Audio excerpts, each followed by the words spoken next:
Alhamdulillah, salatu wassalamu ala rasulillah wa ala alihi wa ashabihi wa mawalah wa la hawla wa la quwwata illa billah. Assalamualaikum warahmatullahi wabarakatuh. Puji syukur kehadirat Allah subhanahu wa ta'ala.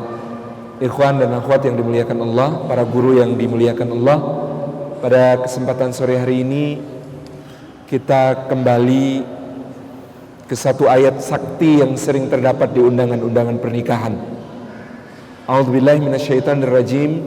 Wa min ayatihi an khalaqalakum min anfusikum azwaja litaskunu ilaiha wa ja'ala bainakum mawaddatan wa rahmah inna fi dzalika laayatin liqaumin yatafakkarun.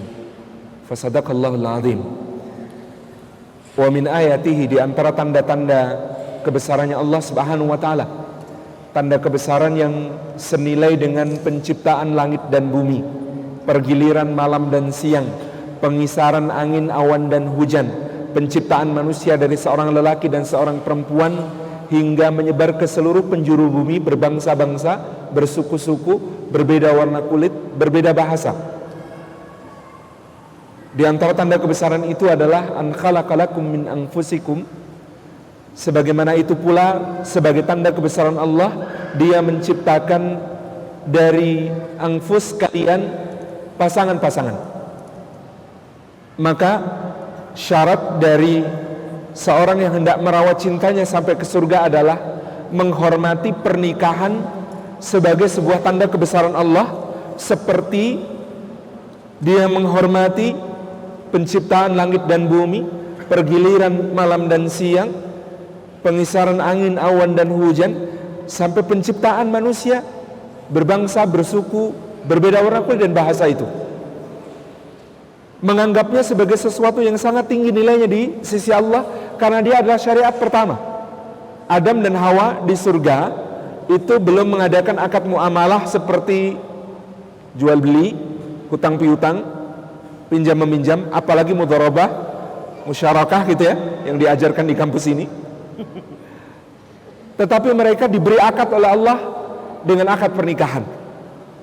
Maka ini adalah akad pertama dalam sejarah kehambaan manusia. Dan Allah menjadikan pernikahan itu sebagai salah satu jalan untuk memelihara manusia dengan syariatnya ini. Maqasidus syariah ad-daruriyah yang dirumuskan Al-Imam Asy-Syatibi, yang ketiga adalah hifdzun nasl, menjaga keturunan manusia, kualitasnya, kuantitasnya, supaya peri kehidupan manusia semakin baik dan bermakna. Wahana yang disediakan Allah adalah nikah. Bagi para nabi dan para rasul, dia adalah sunnah, yang siapa yang benci kepada sunnah ini, maka Muhammad sallallahu alaihi wasallam menjadikannya sebagai batas, bahwa yang benci tidak termasuk bagian dari umatnya. Inilah keagungan pernikahan itu, yang juga oleh seorang dai agung dari Mesir, Hasan al-Banna, dijadikan sebagai salah satu langkah mengembalikan kejayaan Islam. Kita ini pertama-tama harus melakukan islahun nafas, memperbaiki pribadi-pribadi, lelaki-lelaki salih, wanita-wanita salihah, lalu mereka harus dipertemukan dalam institusi peradaban yang paling kecil yang bernama keluarga. Melalui apa? Akad nikah. Di situ dia menghalalkan sesuatu yang haram dengan apa yang diturunkan Allah, syariat Allah, namanya Allah Subhanahu wa ta'ala, lalu melaksanakan berbagai hal di dalam kehidupan rumah tangga itu dari berbagai macam tasyri' yang diberikan Allah dalam Al-Quran. Oleh karena itulah Nabi sallallahu alaihi wasallam menyebut pernikahan sebagai nisfuddin, separuh agama. Kenapa separuh agama?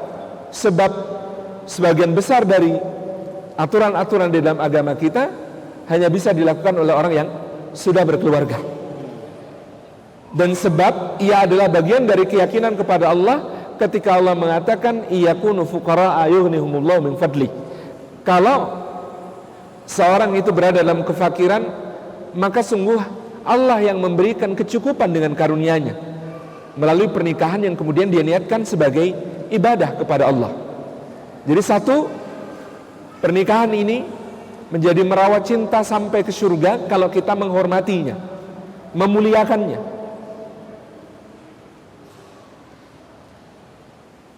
Lalu Allah Subhanahu wa taala mengatakan min anfusikum azwaja. Kata min anfusikum ini menurut para mufassir menarik sekali. Satu, dari diri-diri kalian. Hubungan antara laki-laki dan perempuan adalah hubungan saling melengkapi yang tidak terpisahkan. Hawa, istrinya Adam alaihissalam, diciptakan Allah dari bagian diri Adam. Hadis riwayat Imam Al-Bukhari menyebut tentang rusuk kirinya. Tetapi para bapak tidak usah memeriksa rusuknya hilang berapa. Insya Allah tidak ada yang hilang. Karena kalau cloning saja itu bisa cuma mengambil satu sel, bisa ditumbuh kembangkan. Tentu saja Allah Subhanahu wa taala teknologinya lebih canggih daripada itu. Jadi tidak ada rusuk yang hilang. Kenapa rusuk kiri? Seorang penyair sampai menggubah sebuah puisi yang indah. Dikatakan, bukan dari tulang ubun dia dicipta, karena sungguh berbahaya menjadikan wanita hanya untuk disanjung dan dipuja. Bukan juga dari tulang kaki, sebab sungguh hina menjadikan ia diinjak dan diperbudak. Tetapi dari rusuk kiri, dekat ke jantung hati untuk dicintai, dekat ke tangan untuk dilindungi. Jadi karena dia adalah belahan yang tidak terpisahkan dari lelaki, jangan perempuan mencari lelaki yang sempurna, dan jangan lelaki mencari perempuan yang sempurna. Sebab memang mereka masing-masing tidak sempurna, tetapi diciptakan Allah untuk berpadu dalam pernikahan agar saling menyempurnakan. Yang kedua, min anfusikum ini juga bermakna dari nafas kalian, jiwa-jiwa kalian. Hubungan suami dan istri adalah hubungan jiwa. Khalil Gibran, seorang sastrawan dari Lebanon, mengatakan, jangan kau kira cinta datang dari keakraban yang lama dan pendekatan yang tekun. Bukan, cinta itu adalah anak dari kecocokan jiwa. Selama kecocokan jiwa itu tiada, maka cinta tidak akan pernah hadir dalam hitungan tahun bahkan milenia. Apakah kecocokan jiwa itu? Nabi SAW bersabda, al-arwahu junudun mujannadah. Ruh-ruh itu seperti pasukan yang dijadikan dalam kesatuan-kesatuan. Ma ta'arafa minha talaf, yang saling mengenal di antara mereka akan mudah untuk saling terpaut, terkait dan bersepakat. Wa ma tanakara minha ikhtalaf, dan yang saling mengingkari, tidak saling mengenal di antara mereka, maka mudah untuk saling berselisih. Ruh satu dengan yang lain itu seperti pasukan. Pasukan satu dengan yang lain itu yang mengenalkan di antara mereka adalah sandi, kode. Kalau sandinya nyambung, meskipun terhalang gunung, kemudian sandi dikirim, dijawab dengan benar, maka langsung mengatakan, oh itu teman kita, sepakat. Ternyata itu adalah teman. Tetapi kalau sandinya nggak nyambung, meskipun sudah berhadapan-hadapan, apa yang terjadi? Baku tembak. Ruh yang satu dengan yang lain juga begitu. Apa yang mengenalkan ruh satu dengan ruh yang lain adalah iman. Kodenya, sandinya adalah kesamaan di dalam kehambaannya kepada Allah Subhanahu wa taala. Itulah kenapa para ulama memutlakkan kufu atau kafaah keselevelan di dalam agama. Kalau selevel sekufu dalam perkara-perkara yang lain itu bisa dibicarakan. Maknanya memang sekufu itu, konsep sekufu ini dibuat untuk kenyamanan. Kalau orang jarak sosial ekonominya nggak jauh, maka nyaman, nggak usah saling menyesuaikan diri terlalu ribet. Misalnya yang satu kaya raya, yang satu terlalu miskin, mungkin akan perlu waktu penyesuaian yang lebih lama. Rupa, yang satu istrinya cantik sekali, suaminya juga ganteng, kalau nggak ada lelaki lain di dunia ini. Gitu ya. Kemudian mereka siap untuk menerima kondisi itu, menyesuaikan diri dengan kondisi itu, berkomitmen bersama untuk menjaga ikatan, tidak ada masalah. Misalnya istri mengatakan, alhamdulillah lawang kami ini memadukan iman. Kok bisa? Kan iman itu sabar dan syukur. Saya bersabar kepada dia, dia bersyukur dapat saya. Misalnya begitu. Di masa Harun ar-Rasyid ada pasangan yang semacam ini, dan kemudian jawabannya indah sekali karena mereka mampu.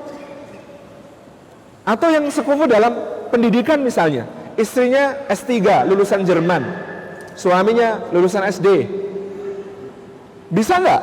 Bisa. Kalau kemudian mau saling mengerti, mau menyesuaikan. Suaminya mungkin bilang sama istrinya, "Dek, kamu kalau ngomong sama aku pelan-pelan ya dek, soalnya aku ini loadingnya suka lama." Istrinya juga kemudian jangan sangat memahami, mengatakan, "Tenang mas, nggak apa-apa, lawang saya ini cuma S3, kalah sama Samsung sudah S7. Malah ada yang meledak segala." Subhanallah gitu ya. Kalau kemudian saling menyesuaikan mampu, maka sekufu dalam hal ini tidak mutlak.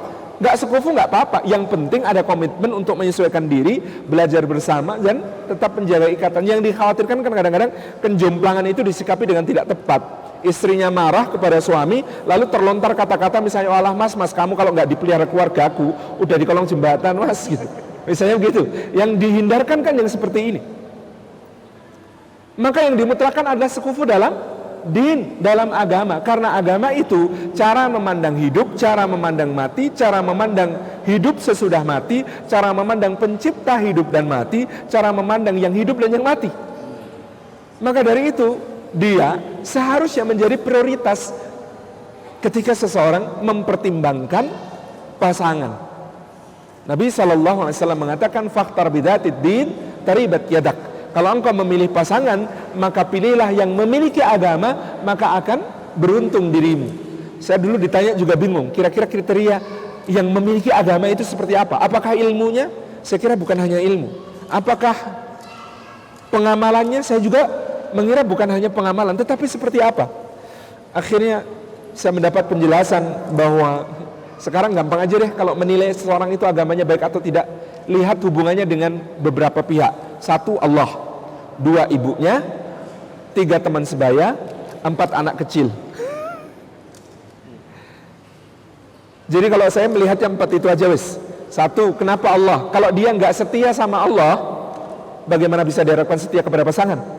2, kalau dia nggak hormat sama ibunya, gimana bisa diharapkan hormat sama istrinya?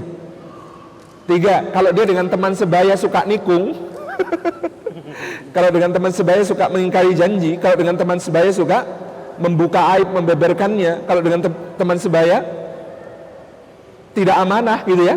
Nah, kita tahu sendiri seperti apa orang ini. Yang keempat, dengan anak kecil, maka itu guru-guru TKA dan TPA prospektif ya. Pasangan prospektif gitu. Bisa. Jadi ini hubungannya adalah hubungan jiwa. Min anfusikum. Dan yang ketiga, nafas itu juga artinya memang nafas. Kalau nafas dihirup ke dalam tubuh menjadi wasilah kehidupan, oksigennya masuk ke paru-paru, ke alveolus, ke alveoli, masuk ke dalam darah, oleh darah diangkut ke seluruh tubuh untuk menjadi sarana metabolisme setiap sel. Nafas itu daya hidup. Maka pasangan yang menikah karena Allah, dia hendaknya menjadi nafas bagi lingkungannya. Dia menjadi daya hidup bagi masyarakatnya. Dia menjadi penggerak kebaikan-kebaikan yang ada di tengah masyarakatnya. Ini min anfusikum. Litaskunu ilaiha. Orang menerjemahkan dengan mudah sakinah. Apa itu sakinah? Litaskunu ilaiha. Al-Imam Ibnu Jarir At-Tabari merangkum satu penjelasan menarik tentang apa itu sakinah. Kata beliau, litaskunu ilaiha yakni litastaifu biha walita'tafu ma'aha walitamilu ilaiha walitatma'innu biha. Yang pertama, litastaifu biha. Orang yang sakinah itu ciri pertamanya bukan soal tidak pernah cekcok, bukan soal selalu tenang, tentram gitu, bukan soal selalu kompak atau tidak, tetapi pertama-tama adalah terjaganya kesucian. Kalau seorang suami menikah lalu dia merasakan sakinah, ciri pertama dari sakinah itu adalah dengan kehadiran istrinya dia tercegah dari perbuatan keji dan mungkar. Ciri pertama dari sakinah itu bagi seorang istri, dengan kehadiran suami dia tercegah dari melakukan hal-hal yang dimurkai oleh Allah Subhanahu wa ta'ala. Maka kalau dalam film-film ya, meskipun kadang-kadang tadi ngobrol dengan Coach Indra, sekarang hidup kita ini lebih film daripada film gitu. Kenyataan di sekitar kita, di negeri kita itu lebih film daripada film. Tapi ada film misalnya gitu, ada pasangan Mr. X dan Mrs. X gitu ya. Ya, katakanlah namanya sama gitu ya. Yang kemudian, wah, menikah sebagai status sosial, kompak kemana-mana, selalu bergandeng tangan, senyum, gak pernah bertengkar, gak pernah cekcok. Tapi mereka ternyata punya sebuah perjanjian rahasia, yaitu papa dan mama having fun bebas. Papa boleh sama siapa aja, aku boleh sama siapa aja. Karena pernikahan kita adalah status sosial. Open marriage. Ternyata ada istilahnya. Hashtagnya baru tahu. Jadi betapa kemudian yang seperti ini tidak bisa disebut sakinah. Kenapa? Karena menurut para mufassirin, sakinah pertama-tama itu soal tercegahnya kita dari perbuatan keji dan mungkar, tercegahnya kita dari hal-hal yang dimurkai oleh Allah, tercegahnya kita dari hal-hal yang nista di sisi Allah Subhanahu wa taala. Jadi hadirnya istri bagi suami harus menjadi penentramnya, yaitu mencegahnya dari dosa-dosa. Demikian pula sebaliknya. Yang kedua, litaskunu ilaiha, maknanya adalah walitaqafu ma'aha, dan supaya engkau bisa membangun atifah, ikatan lahir batin dengan dia. Ini seperti kalimat tauhid, la ilaha illallah, ada nafyunya, ada isbatnya. Dalam pernikahan kalau Anda sudah mengikat janji suci ini, maka segala sesuatu yang tidak halal la. Dan kepada istilah diisbat, ditetapkan semua godaan yang ada di luar sana diredam dengan pasangan yang telah diikat dengan janji suci.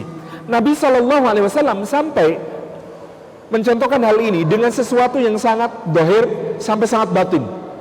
Yang sangat dohir beliau contohkan, beliau dalam keadaan yang sewu, rambutnya basah setelah mandi jinabah, masuk ke Masjid Nabawi, lalu bersabda kepada para sahabat, jika kalian bertemu dengan wanita yang dijadikan syaitan sebagai penggoda bagi kalian, lalu kalian tertarik kepadanya, maka apa yang harus dilakukan?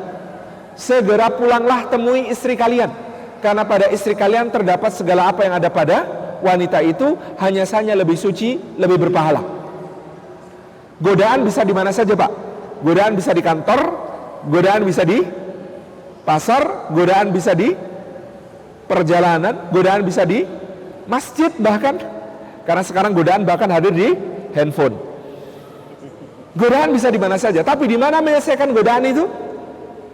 Di rumah, di pasangan yang halal. Selesaikan semuanya dengan cara saksama dan dalam tempo. Jangan sesingkat-singkatnya, kasihan istrinya. Harus ada berbagai pengantar yang disunahkan oleh Nabi Sallallahu Alaihi Wasallam. Jadi ini yang kemudian harus dipelihara sebagai sebuah komitmen bersama. Godaan. Jadi bu, para calon ibu, para calon istri, suami yang setia itu bukan yang tidak pernah tergoda, tapi yang kalau tergoda tahu kemana harus menyelesaikan godaan itu. Karena nggak ada suami yang tidak pernah tergoda, itu nggak ada. Kalau suami di luar tidak pernah tergoda, berarti di rumah juga tidak bisa digoda. Itu pastinya begitu gitu.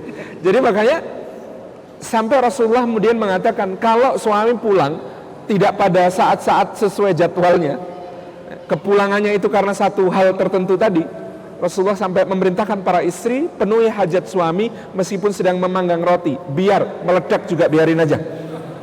Kenapa? Karena ini memang persoalan ikatan keimanan yang hendak dia jaga, kehormatan diri yang hendak dia pertahankan, menjaga diri dari dosa yang kemudian dia harus perjuangkan itu. Subhanallah.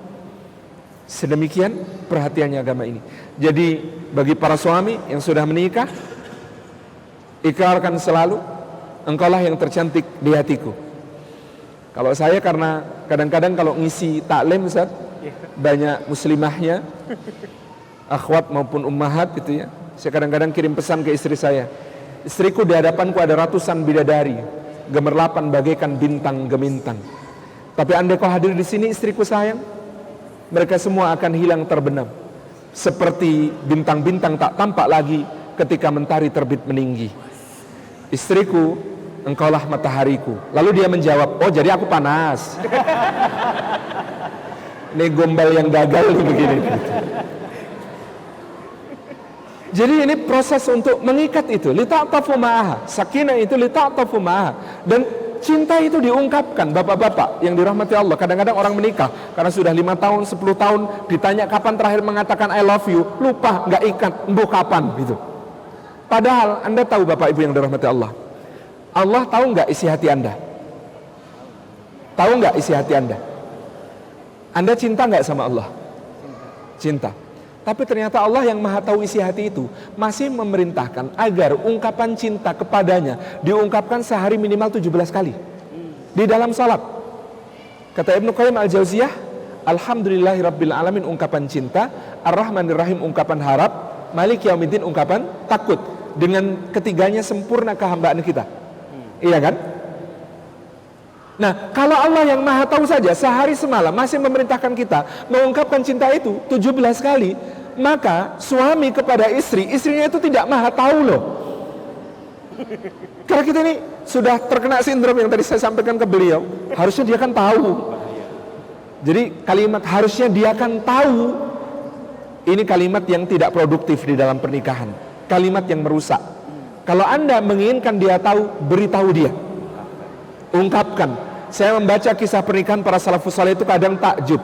Di malam pertama itu habis semalaman untuk ngobrol, mengkomunikasikan hal-hal yang memang harus disepakati dalam pernikahan. Apa itu? Istrinya itu tanya, tamu seperti apa yang harus kuperlakukan dengan baik, mana yang biasa-biasa aja, mana tamu yang sebaiknya kutolak. Temanmu mana yang harus kuperlakukan dengan jamuan yang terbaik, mana yang tengah-tengah, mana yang kemudian engkau tidak suka kalau aku kemudian memberikan penghormatan kepada dia. Kalau aku sedang marah, apa yang harus kau lakukan? Kalau engkau sedang marah, apa yang harus kulakukan? Ini dibahas, Pak. Ini salafus saleh, para ulama, Abu Sulaiman Ad-Darani gitu ya.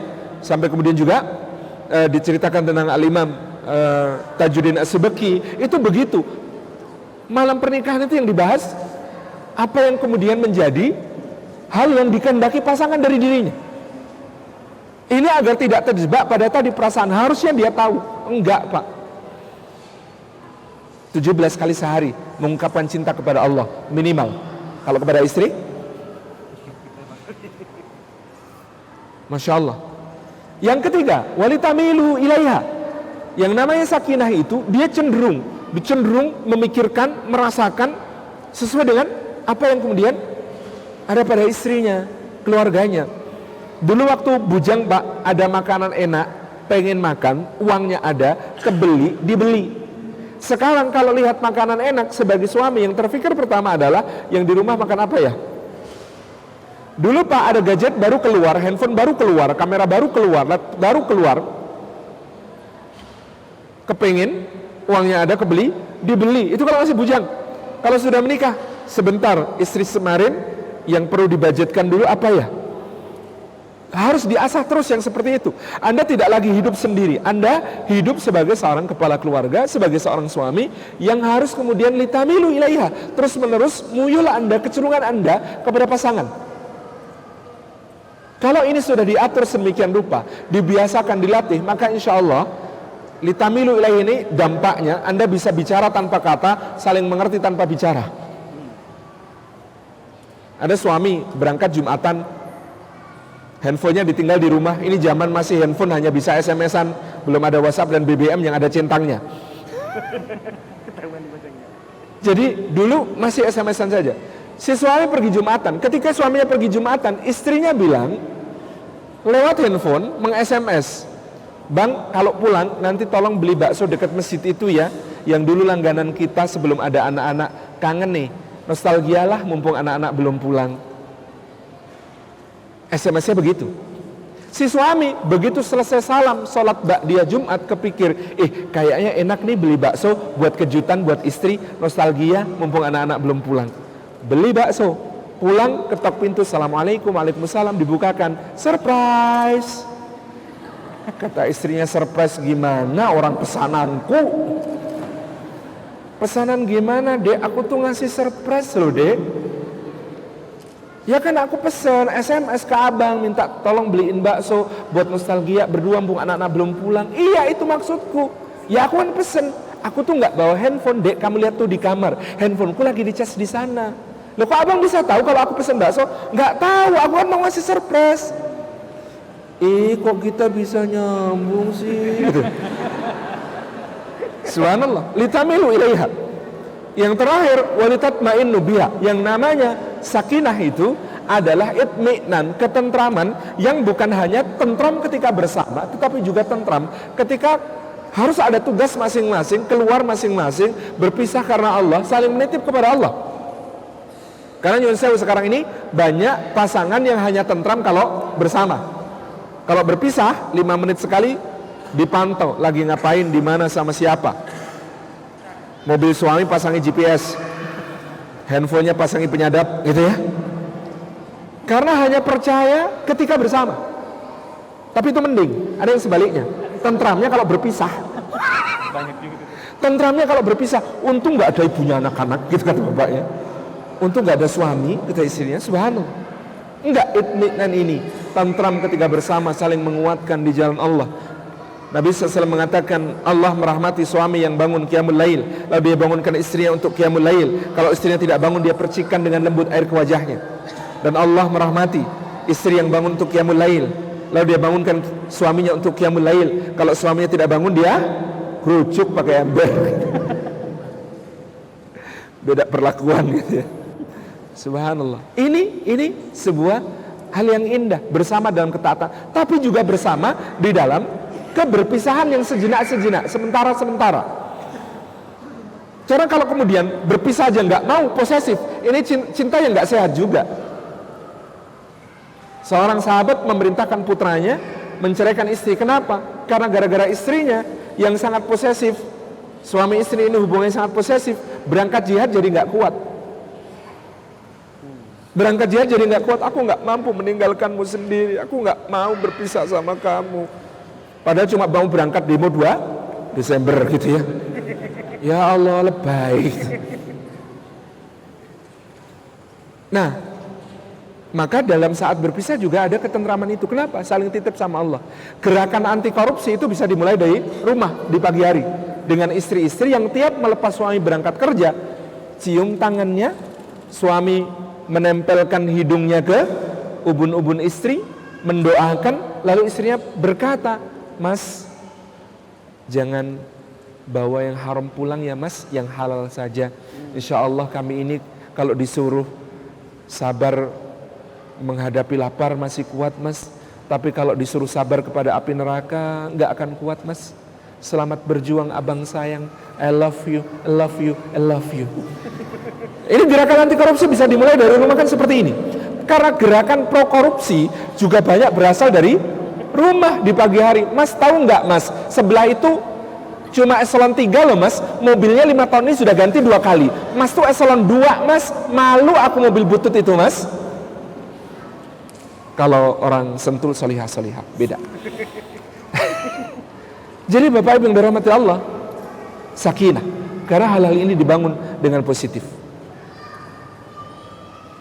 Wa ja'ala bainakum mawaddatan. Allah Subhanahu wa taala mengatakan, dan kemudian Allah menjadikan di antara kalian mawaddah. Ini yang diambil quote-nya di sini. Mawaddah ini berbeda dengan sakinah yang menggunakan huruf lam, yang kata para ulama huruf lam itu menunjukkan hampir-hampir karunia Allah. Kalau orang menikah dengan niat yang benar, maka akan mendapatkannya. Tetapi yang namanya mawaddah itu wa ja'ala bainakum. Kata ja'ala menunjukkan proses. Proses itu menunjukkan pembelajaran. Pembelajaran itu menunjukkan dibutuhkannya ilmu dan latihan sampai terampil. Kenapa? Karena kita hidup dengan sebuah doktrin yang ditanamkan sejak kecil, yaitu cintailah orang lain sebagaimana engkau ingin dicintai. Itu benar kalau hubungannya sesama jenis. Maksud saya ukhuwah ya. Ikhwan sama ikhwan saling mencintai karena Allah, maka cintailah saudaramu sebagaimana engkau ingin dicintai. Kan begitu. Tapi kalau suami dan istri, doktrin ini bahaya. Kenapa? Kata Allah, walaisa dzakaru kal unsa. Laki-laki enggak sama dengan perempuan. Beda anatomi tubuhnya, beda fisiologinya, beda metabolismenya, beda hormon-hormon yang bekerjanya, beda psikologisnya, beda kebutuhannya untuk dicintai dan cara mengekspresikan cintanya, beda juga cara menghadapi masalah dan cara berpikirnya. Subhanallah. Kita ambil contoh kecil. Kalau tidak difahami dengan ilmu bisa jadi masalah. Laki-laki dan perempuan, otak kiri, otak kanan, dihubungkan oleh corpus callosum. Jumlahnya pada wanita, kata para dokter, lebih banyak daripada pria. Apa konsekuensinya? Biasanya ibu-ibu lebih multitasking. Bapak-bapak itu ayatnya faidha faragta fansab. Kalau kamu sudah selesai satu urusan, maka fokuslah, kerjakan sungguh-sungguh urusan yang lain. Ini bapak-bapak ayatnya begitu. Ibu-ibu enggak, sambil menyusui, nyiapkan bubur untuk anaknya, goreng tempe, update status, terima telepon, nonton Utaran. Luar biasa. Dan terima orderan. Masih juga ke IG selebgram terus, Kak, cek IG kita ya Kak, gitu. Update statusnya. Subhanallah, bisa. Nah, kadang-kadang ibu-ibu nggak ngerti gitu ya, dikiranya suami multitasking kayak dirinya. Lalu ngomong begini, Mas, nanti habis asar mau ada pengajian di rumah, itu tolong kursi dan meja digeser ke pinggir, terus digelarin karpet. Oh iya, astagfirullah Mas, karpet kita sudah jelek semua, pinjem ke Pak RT aja ya Mas. Kamu udah tahu kan rumah Pak RT yang baru, itu yang dekatnya Bu Joyo. Nah nanti sekalian ke Bu Joyo, karena aku pesan lemper di Bu Joyo, itu 100 buah. Nah nanti jangan mau kalau ditambah-tambahin, Bu Joyo suka gitu, suka nambah-nambahin. Nah harganya uangnya itu, aduh astagfirullah Mas, aku kehabisan cash, nanti kamu ambil di ATM aja ya. Terus kamu sekalian di ATM itu, kan ini Mas, aku bikin minuman teh yang panas, cuman jumbo kita itu sudah rusak Mas, nggak bisa nahan panas lama, pinjem ke tempat ibu ya Mas ya, kamu mampir rumah ibu sekalian, tapi minta yang hijau Mas, jangan yang pink. Lalu seterusnya panjang sekali gitu ya. Suaminya begini, apa dek tadi dek? Beli karpet Ibu Joyo. Jadi kesimpulannya beli karpet di Bu Joyo, kata Pak itu. Jadi subhanallah, kadang-kadang nggak sadar kalau begitu. Cara berpikirnya juga jadi berbeda. Bapak-bapak itu cara berpikirnya, obat nyamuk muter ke dalam Pak. Fokus, sederhanakan, cari solusinya. Jadi kalau rapat, kata-kata bapak-bapak itu adalah sebentar, itu kita sederhanakan dulu ya masalahnya, kita fokus. Oke, kalau fokus kata nanti kita segera temukan solusinya.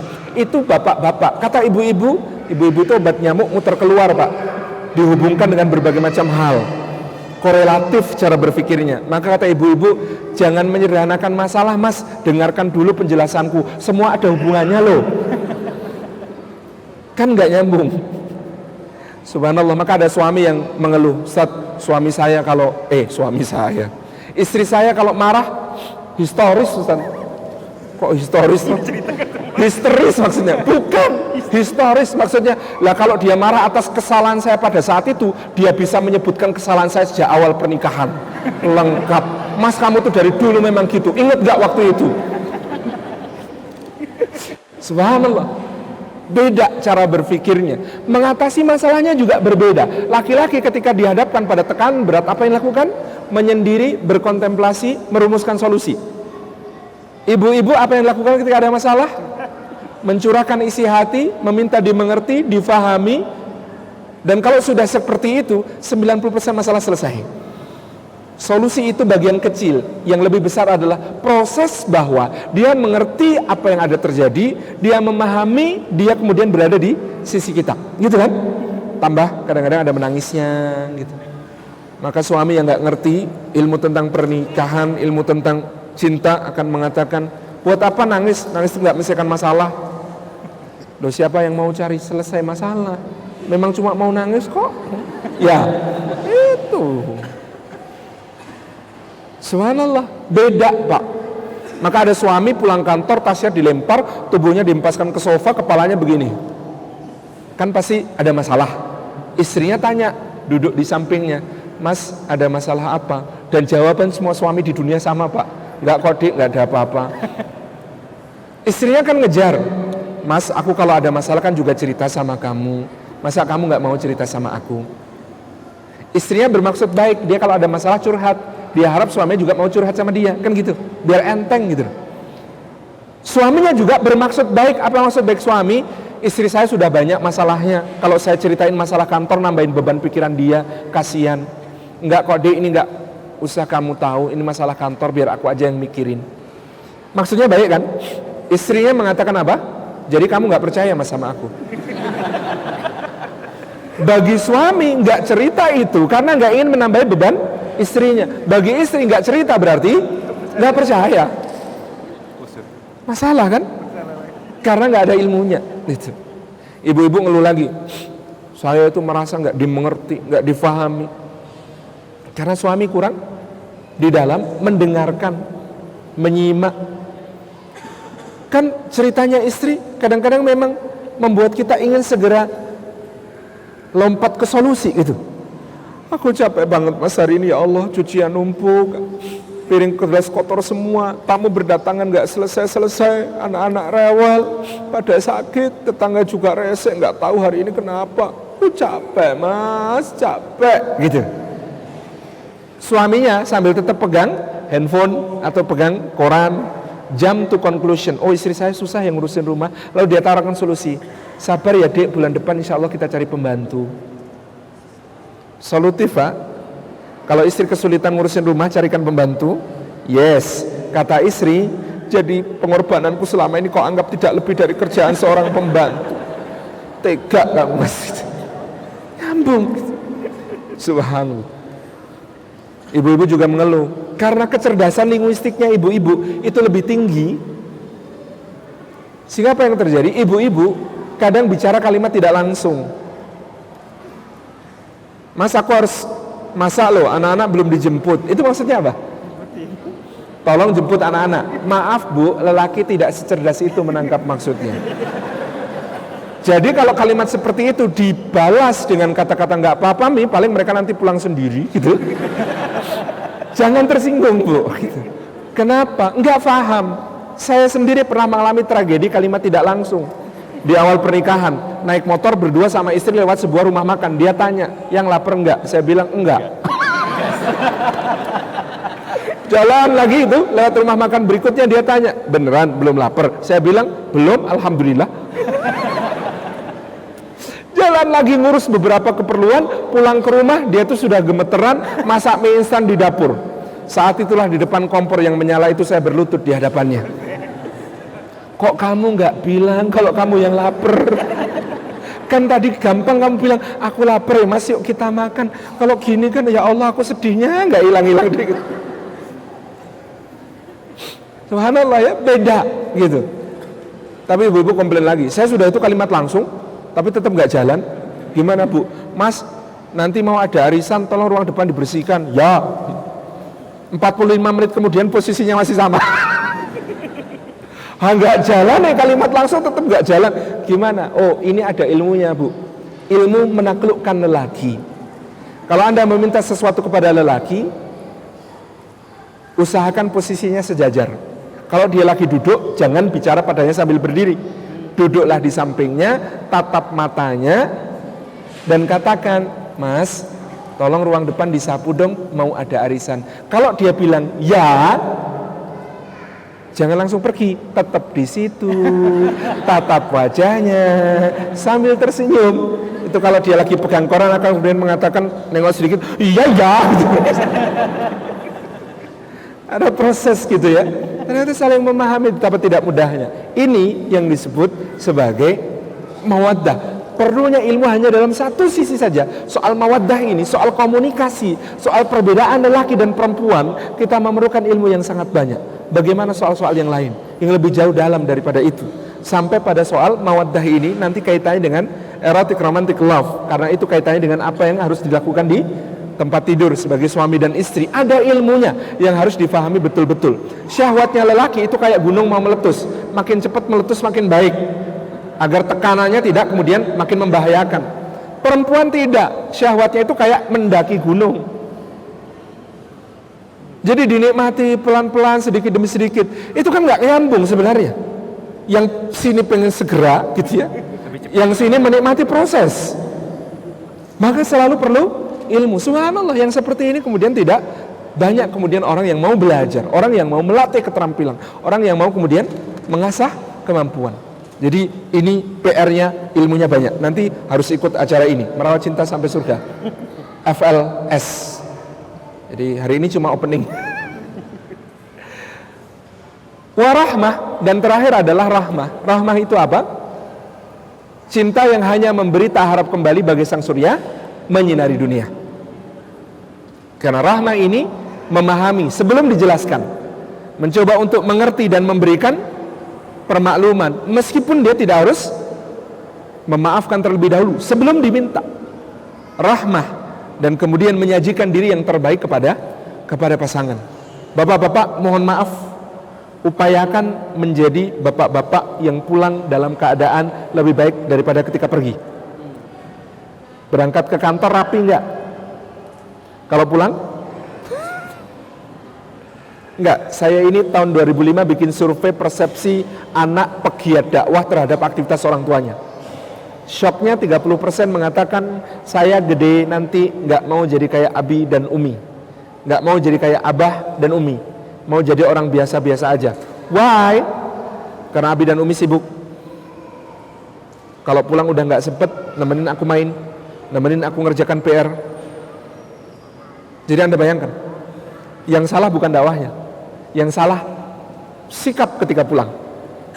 Ada orang pulang, anaknya menyambut Abi, bapaknya, habis capek nak, habis ngisi 3 pengajian, kamu main sama kakakmu sana ya, gitu.